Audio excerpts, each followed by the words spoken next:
Updating your profile details on Trading212 is a straightforward process. Follow these steps to ensure your information is current and accurate. Step 1. Log into your account.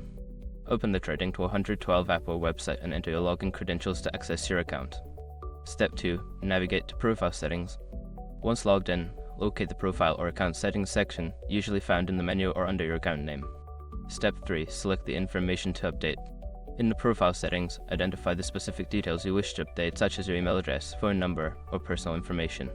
Step 4. Enter new information. Carefully input the new details in the designated fields. Ensure that all information is accurate to avoid any issues. Step 5. Save changes.